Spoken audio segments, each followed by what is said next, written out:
Томас испытал сильный шок, когда пришел в себя. Место, где он находился, было незнакомым. На самом деле, последнее, что он помнил, это то, как он ехал на мотоцикле. Внезапно он услышал очень знакомый звук.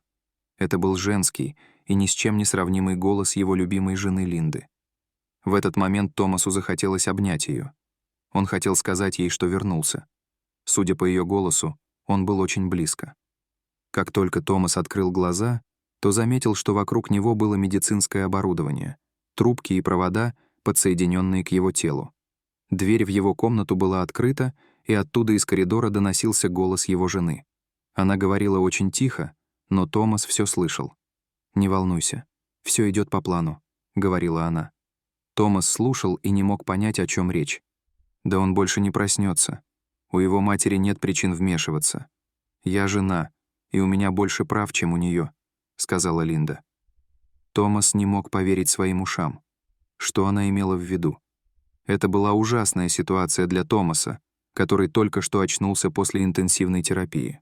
Он хотел встать, но не мог даже пошевелиться. Затем он услышал приближающиеся к нему шаги, и внезапно раздался мужской голос. Линда спросила: «Сколько еще ему предстоит страдать, доктор? Не думаете ли вы, что будет лучше отпустить его?» Доктор ответил: «Возможно, он справится. Его родители верят в него, наверное, так же сильно, как и вы». «Да, доктор, я верю, но мне больно видеть его таким», — ответила Линда. «Не волнуйтесь, идите домой. Я позвоню вам, если что-то случится», — сказал врач. «Хорошо», — ответила женщина, которая, в свою очередь, попросила врача уйти, чтобы побыть наедине с мужем несколько минут. В этот момент Линда отошла в сторону и попыталась нажать на какие-то кнопки, которые поддерживали жизнь Томаса. «Как долго ты еще собираешься сопротивляться? Просто позволь себе быть похороненным. Уйди в вечный покой», — бормотала она. Томас попытался что-то сказать, но в тот момент ему было очень трудно, и вместо слов он издал какой-то странный звук.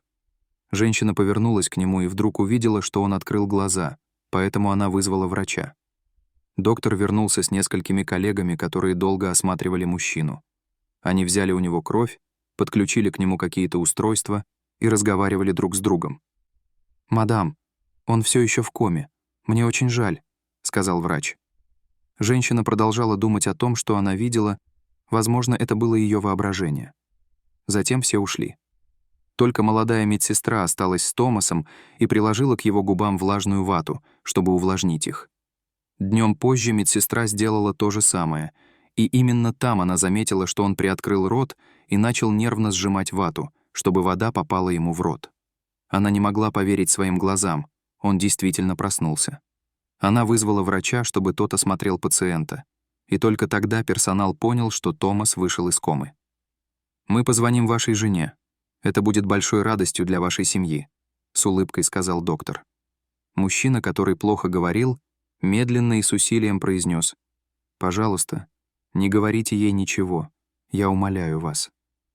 Доктор на мгновение задумался и понял, что не может вступать в спор из-за состояния здоровья пациента. Через некоторое время, когда медсестра кормила Томаса, он начал объяснять, почему не хотел, чтобы его жена знала об этом. Он сказал: «Я всегда хорошо к ней относился. Я никогда не ограничивал свою жену в финансах. Я позволял ей жить так, как она хотела. И теперь, когда со мной произошел несчастный случай, она почувствовала себя свободной и стала искать кого-то другого. Более того, она хочет сохранить все, что стоило мне усилий. При одной мысли об этом мне становится стыдно. Мне хочется сказать ей, как она не права. И теперь она не получит от меня ни цента при разводе». Прошло несколько дней, и мужчина почувствовал себя лучше.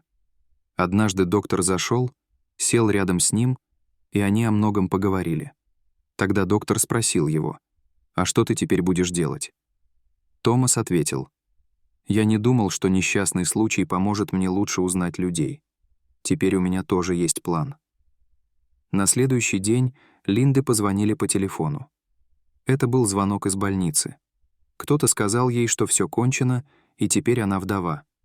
Она не могла в это поверить и отправилась в отделение интенсивной терапии, чтобы убедиться, что это правда. По прибытии она попыталась притвориться страдающей женой. Когда она вошла в его палату, медсестра, которая занималась уборкой, сказала ей, что Томаса здесь больше нет. Линда была в восторге. Она хотела улыбнуться, но сдержалась и сделала печальное лицо.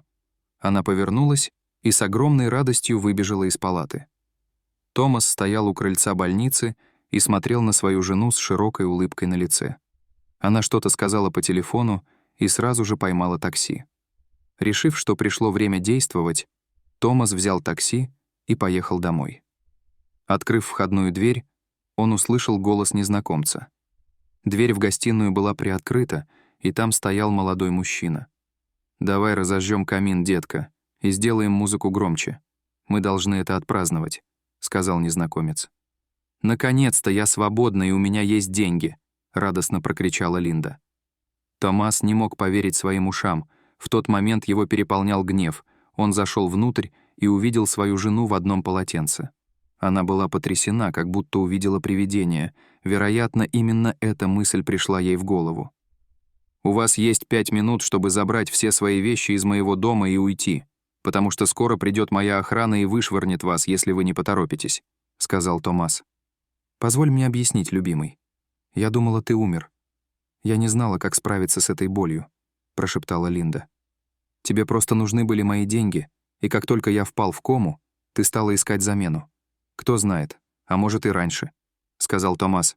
«Так что уходи и не смей ни о чем просить после развода».